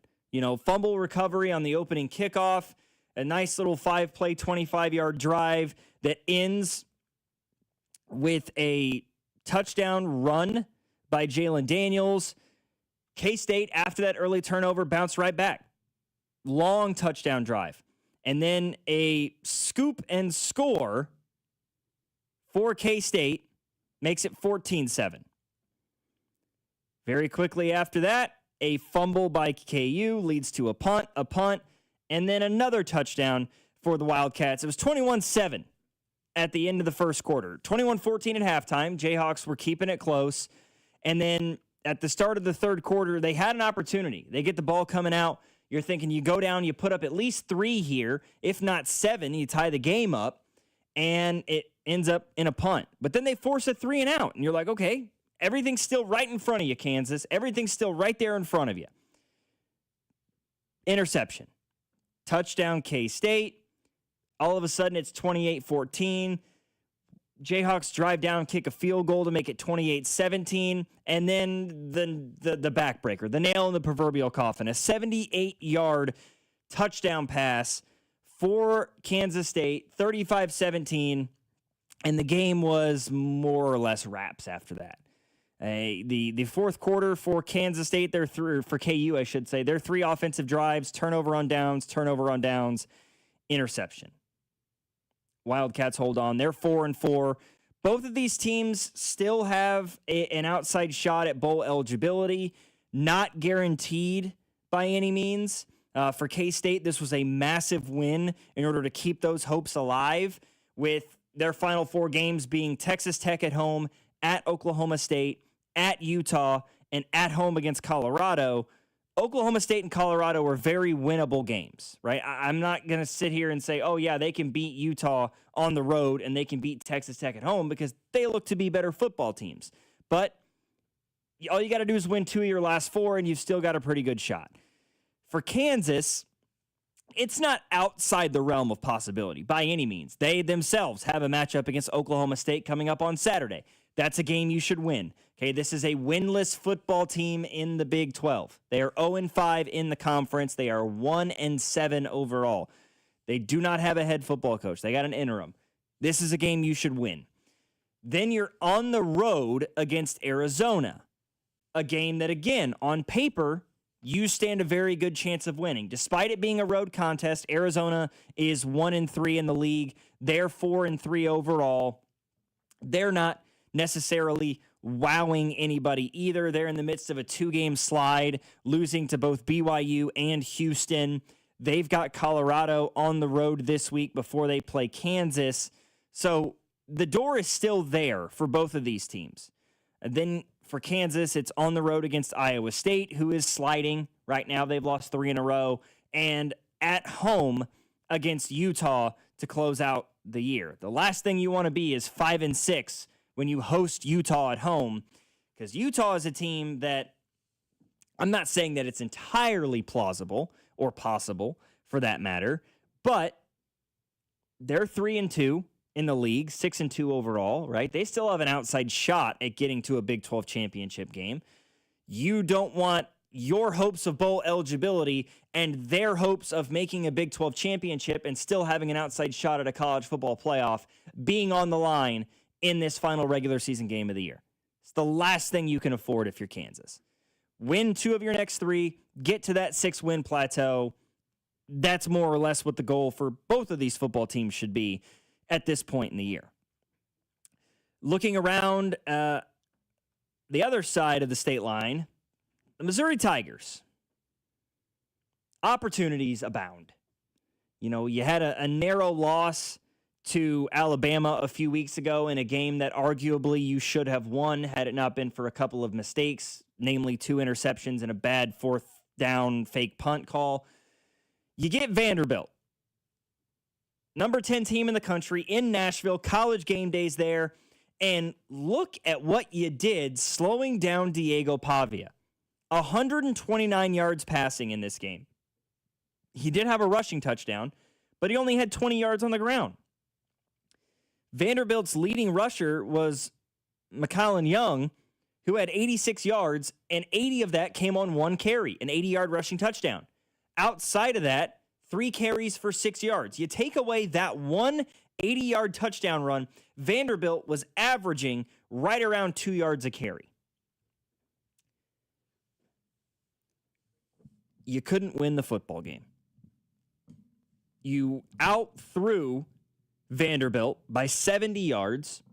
You outrushed Vanderbilt by about 30. You outgained the Commodores by 100 yards in this football game. About 380 total yards to right around 280 total yards. Couldn't win the football game.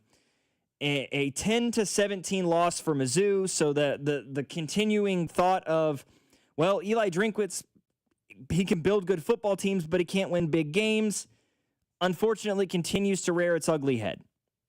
Ahmad Hardy had a much better football game than we've seen from him the last couple of weeks, 97 yards on 20 carries. Jamal Roberts had a very, very quiet day. He only averaged 2 yards a carry.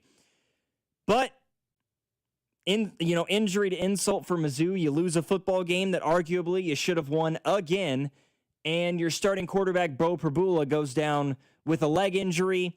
Matt Zollers came in, the freshman, the high 4-star, 5-star, depending on what recruiting publication you looked at. Played a decent football game, but a lot of pressure to put on a guy late in a football game in a big-time environment. And all of a sudden, the Missouri Tigers are 6-2 and are, still an outside chance at a college football playoff opportunity for sure, but certainly on the outside looking in, especially when you consider they've got the number 3 team in the country, the SEC's best this season, in Texas A&M, coming to Faurot Field on November 8th. Mississippi State at home follows that. Mississippi State, who, give them credit, man. They, despite the fact they haven't won an SEC game, have given a few teams everything they can handle. Mississippi State's 0-4 in the SEC, and you look at that and say, oh, they must be really, really bad. Well, they lost to Tennessee by 7. They lost to Texas this past week by 7 in overtime, a game they absolutely unequivocally should have won. You were dominating this football game for 3 full quarters.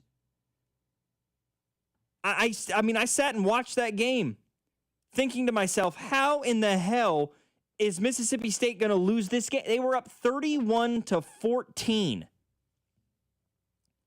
They were up 38-21 in this football game with 12 and a half minutes left. And then it just came crashing down. You gave up 24 points in the fourth quarter to lose it. But this is not a cream puff team that you're used to seeing in a winless conference. This is a winless team in the SEC. They only lost to Florida by 2 on the road. So I don't know what to think, man. Mizzou wins either of those 2 football games against Alabama or Vanderbilt, and instead of a 6-2 team, you're a 7-1 team. You're 3-1 in the SEC. You can lose a game to an A&M or to an Oklahoma and still get into the college football playoff. Now you got to go 4-0. You can't lose 3 games this year to get into the college football playoff. You just simply can't. Not with the way that other teams and other big-time conferences are playing right now. When you look around the rest of college football and you see, Georgia Tech is undefeated right now. Virginia only has one loss. Louisville only has one loss. Miami is only a one-loss football team. In the ACC, and they've got a couple of two-loss teams. Wake Forest has only lost 2 games. Pitt has only lost 2 games.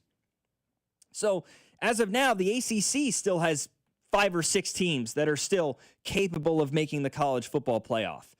The Big 12 right now, when you look at BYU and Cincinnati and Texas Tech, Houston, Utah, TCU, another 5 or 6 teams that are capable of getting to the college football playoff if they win out. In the Big 10, Indiana, Ohio State, I think those 2 teams are already shoo-ins to make the college football playoff this year. Oregon is only a one-loss football team right now. Iowa, Michigan, USC, Nebraska, Washington, all of those teams with just 2 losses. So that's 7 out of the Big 10 who still have an opportunity to make a college football playoff berth. And then the SEC itself, when you look at Oklahoma, Tennessee, Mizzou, and Texas, all 4 of those teams with 2 losses. Vanderbilt, Ole Miss, Georgia, Alabama, 1 loss, and then an undefeated Texas A&M. You do your job, you should get in. The problem becomes Mizzou wins out, for example. Let's say they go 10-2. But Alabama wins out. So they're 11-1. They're probably an SEC championship team. With Mizzou winning out, that obviously means that A&M has a loss on their record. But if they win out, they're still 11-1. So even with the head-to-head win over A&M, they're going to get into the college football playoff before you. So that's already 2 teams in the league ahead of you in the standings.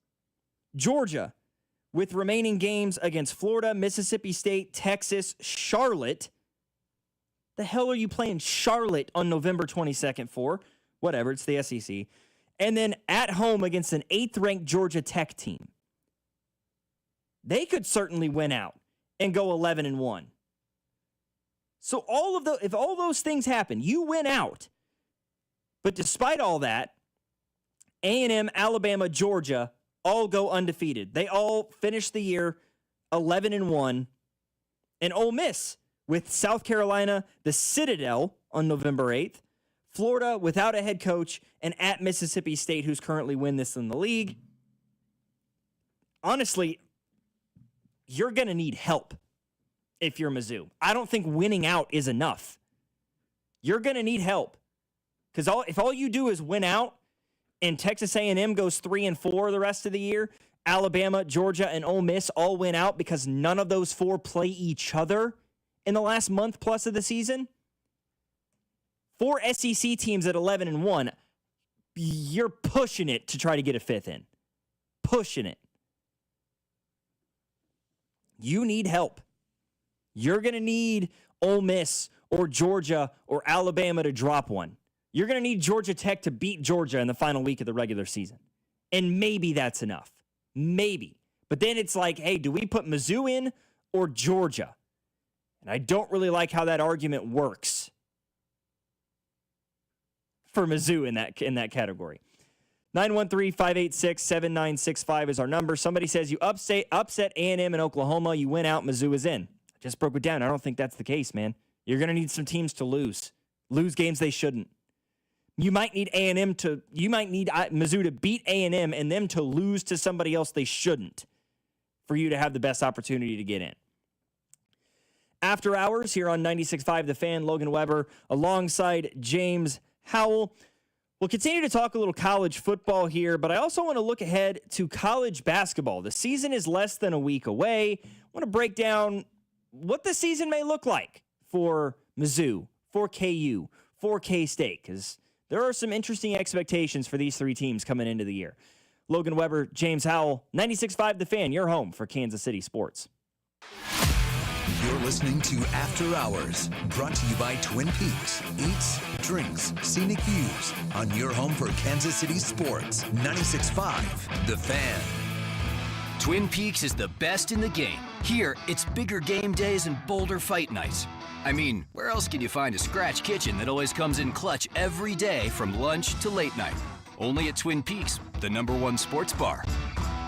There's no place like the #1 sports bar to drive home the baseball season. Which team are you batting for in the to win it all? Head over to your favorite lodge to catch every inning of the action. Twin Peaks. Eats, drinks, scenic views. Does this sound like you? Every step or reach is a reminder of what hurts, a reminder of what you can't do. But I've got good news for you. Relief is closer than you think, and it doesn't have to come from a scalpel. What if it could come from you? At QC Kinetics, we tap into your body's own regenerative power using natural healing factors that help restore and repair damaged tissue, reduce inflammation, and relieve the pain at its source.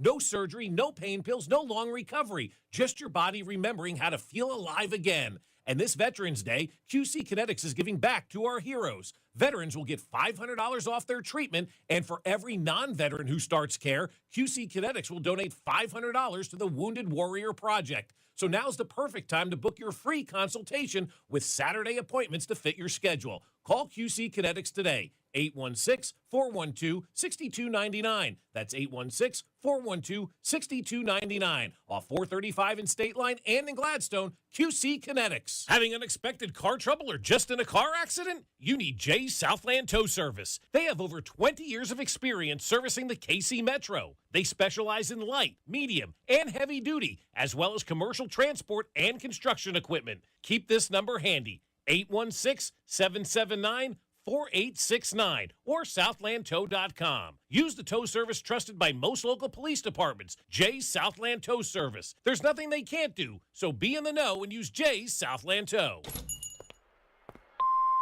Hey, Mr. C, it's me. Well, I just picked up the ring. I actually went to Hellsberg. Thanks for that recommendation. Kate's gonna love that hers is from the same jeweler you got Mrs. C's ring from. They were so helpful throughout the whole process. They even knew your family by name, and the ring looks great. Anyways, I just couldn't wait to let you guys know. Call me back and wish me luck.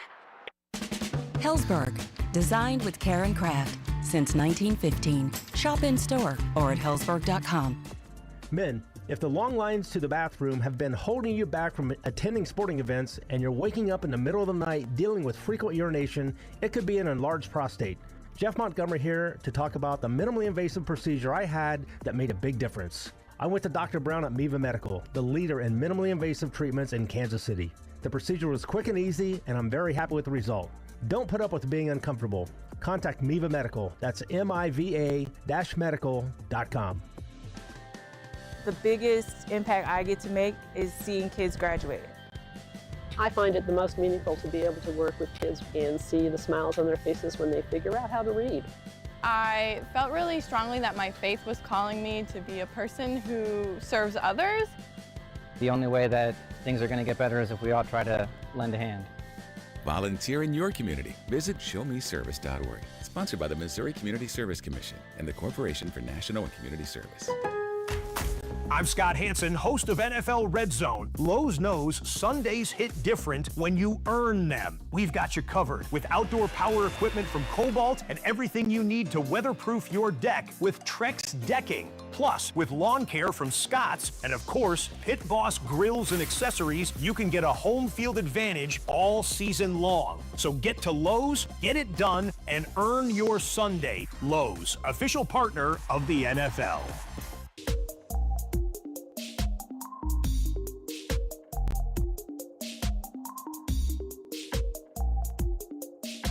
Boy, just taking that little brief minute to kind of look around the country at all the college football playoff contenders that are still in the running right now.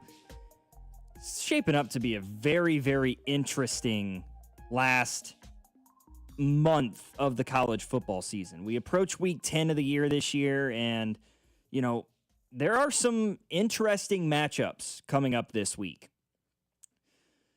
Ohio State, Penn State is one of the first games that comes to mind. You know, if this would be a normal Penn State, if this Penn State team would have been what we thought coming into the year, it would certainly be more interesting.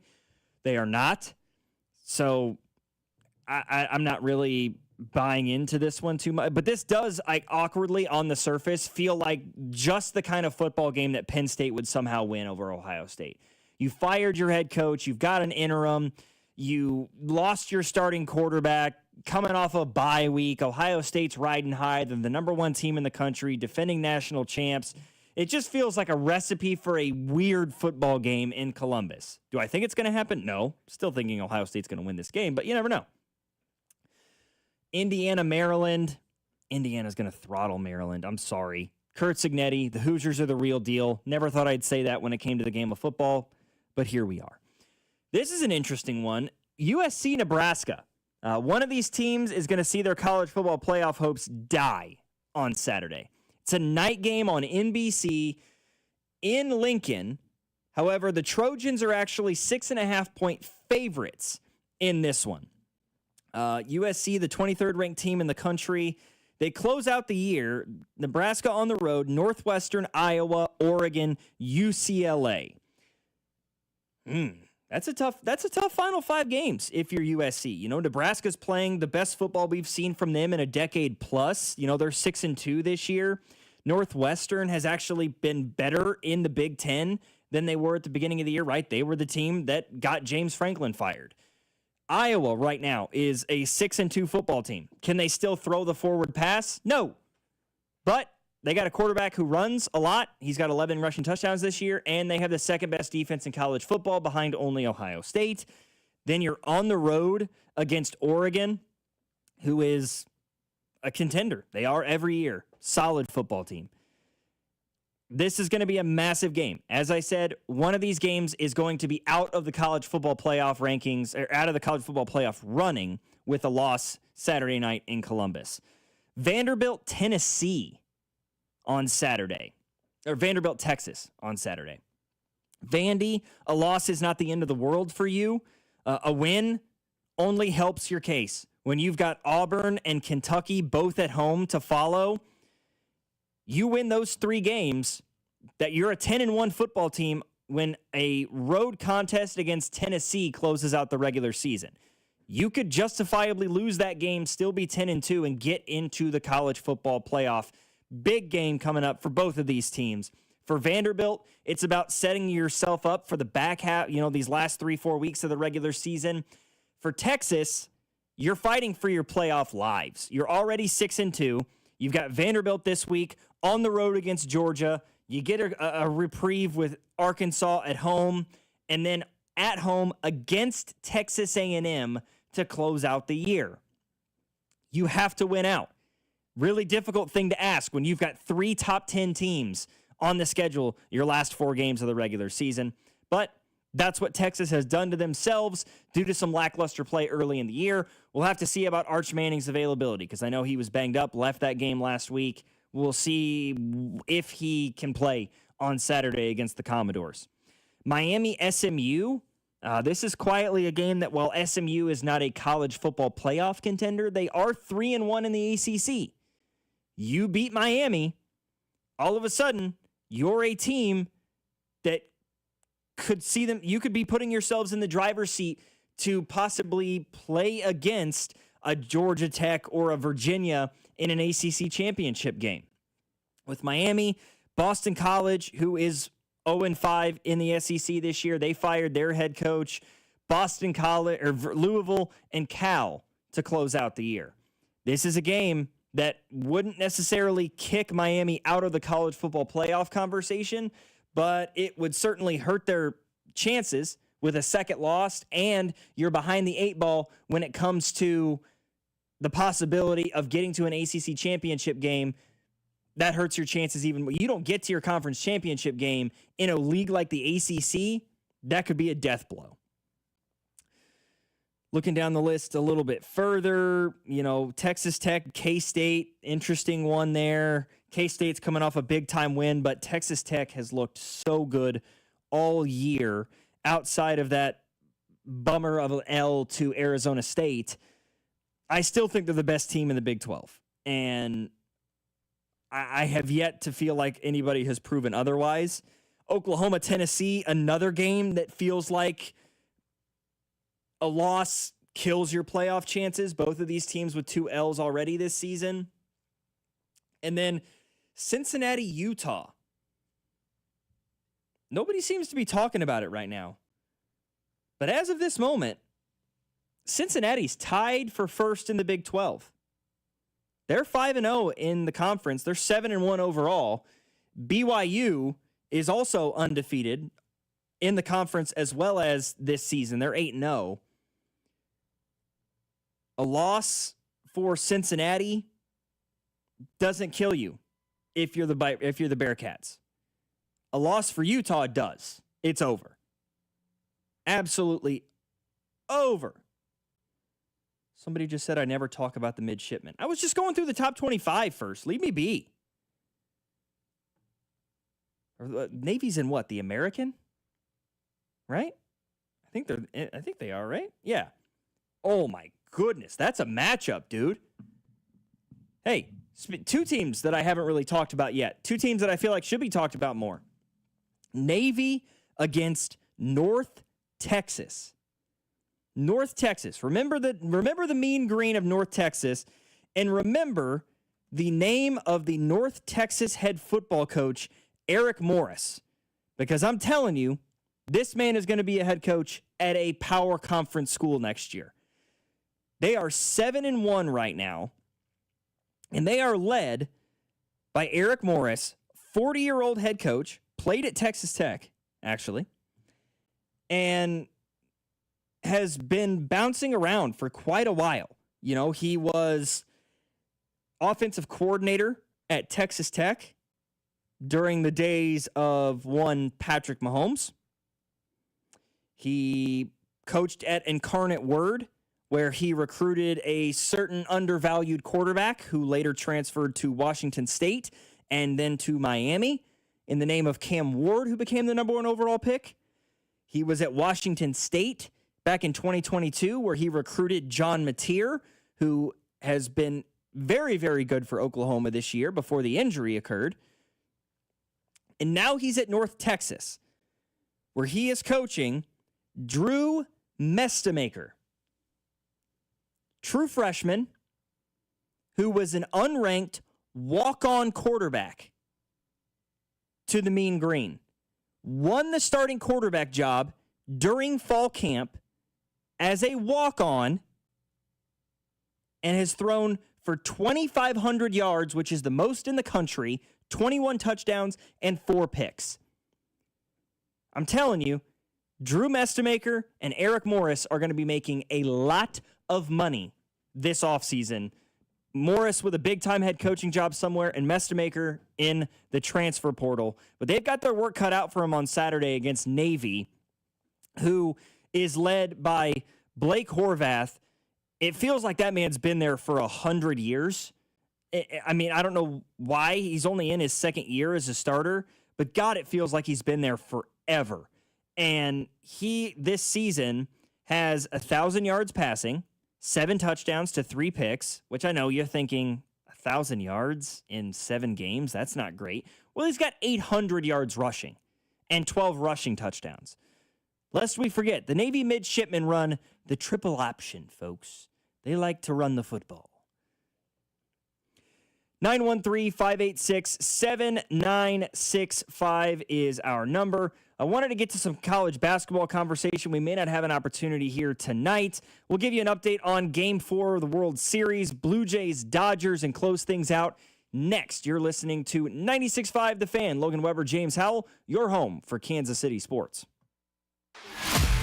You're listening to After Hours, brought to you by Twin Peaks. Eats, drinks, scenic views on your home for Kansas City sports. 96.5 The Fan. Basketball is back, and Underdog is the best place to get in on the action. Doesn't matter if it's buzzer beaters, block parties, all of that. You can win money by making entries right now on the Missouri side. It's easy. Just choose your favorite players to go higher or lower. Points, rebounds, steals, and so much more. I love being over at Underdog. They've got so many different ways to play, too. Drafts, ladders, streaks, pick'ems, and champions. No matter the style of entry you want to play, they have it at Underdog. Download the app today and use promo code TAPP, T-A-P-P, to score $100 in bonus funds or bonus entries when you play your first $5. That's promo code TAPP, T-A-P-P. Underdog. Make plays, win money. Must be 18 plus and present in Missouri. Terms apply. See assets.underdogfantasy.com/web/play and get terms _DFS_.html for details. Concerned with your play? Call 1-800-GAMBLER or visit www.ncbgambling.org. You've got a ton of equity in your home. You're sitting on a gold mine. You could do so much with all that cash, like travel, invest it, or pay off debt. But you can't touch it unless you sell your home. But you really don't want to move. And besides, homes are sitting on the market a long time these days. You're trapped, right? Not with TrueHold. With TrueHold, you can cash out your equity in as little as 30 days. But listen, you don't have to move. You can stay in the home you love as a renter. That's TrueHold's Sell and Stay program. Cash out your entire home's value and stay put. TrueHold even covers property taxes, property insurance, and essential repairs. Imagine using that equity to travel, invest, or pay off debt. And you can stay in your home. It's brilliant, especially in this slow market. Get your all-cash offer now. Call 1-855-300-9993 or visit TrueHold.com. The smarter, faster way to cash out on your home's value without moving. That's TrueHold.com. Painkillers, steroids, ice packs, and gravity chairs. Nothing relieved Abby's back pain. But the answer was right there the whole time. I've heard the QC Kinetics commercials many times on the radio, and it seemed like all of a sudden, everywhere I went, every store I went into, when I'd get in my car, there was the QC Kinetics commercial. And I'm like, okay, I'm getting the idea. I'm supposed to go and check out and have a consultation. Patients who have exhausted every means for relief are always welcome at QC Kinetics. In fact, tens of thousands around the country will tell you that QC Kinetics regenerative treatments helped relieve their chronic joint pain without any surgery or harmful drugs. I feel like a person that's never had back pain. And I have written QC Kinetics and the phone number down on my business card so many times I can't count. Abby can't stop talking about what QC Kinetics did for her. Now it's your turn. Call today for your free consultation. Call QC Kinetics, 816-412-6299. That's 816-412-6299. 816-412-6299. You're listening to 96.5 The Fan from the DM Injury Law Studios. Mike's got this.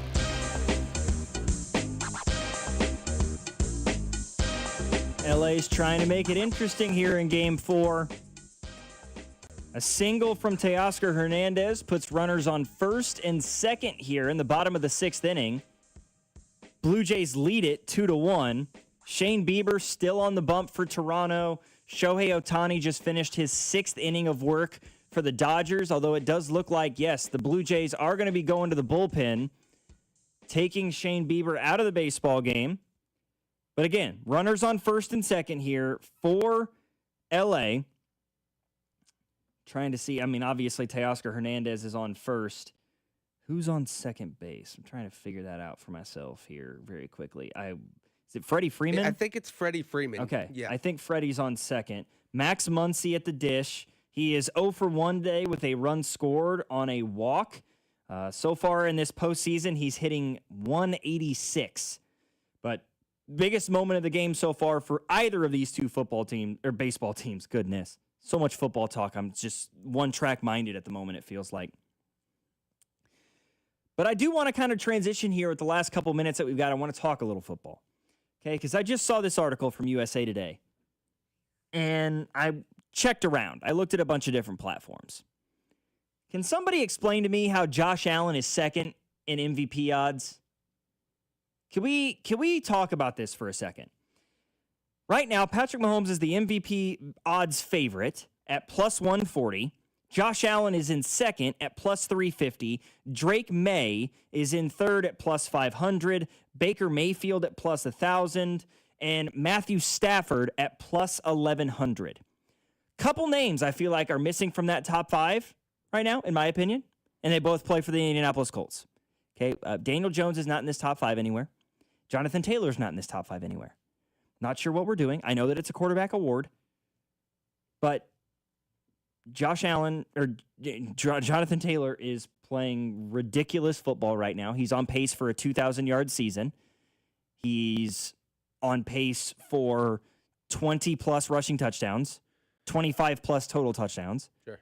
I know that it's a quarterback award, but how in the world is Josh Allen ahead of him in an MVP conversation right now? How is Baker Mayfield or Josh Allen currently ahead of Daniel Jones in a quarterback MVP conversation right now? I don't get it.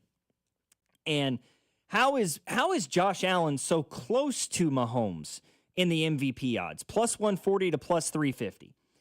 Just pointing out, for the sake of the argument for folks, okay, right now, Patrick Mahomes is second in the NFL among quarterbacks in total plays. Harkens to his availability. He is first in EPA among quarterbacks. EPA is the expected points added, expected point value. EPA per play, he's fourth among qualified quarterbacks. He's third in passing EPA, fourth in rushing EPA, second in success percentage.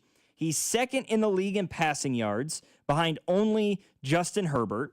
He is second in the league in passing touchdowns, or actually tied for first in passing touchdowns with Matthew Stafford.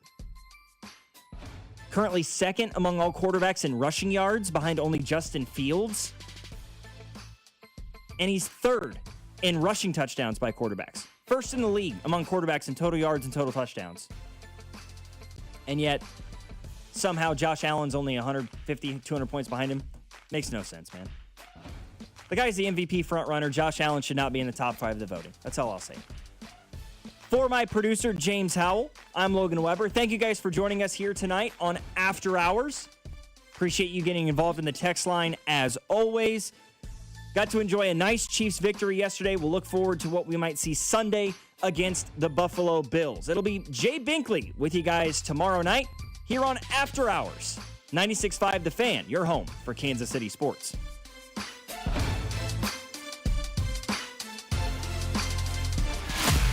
You're listening to After Hours, brought to you by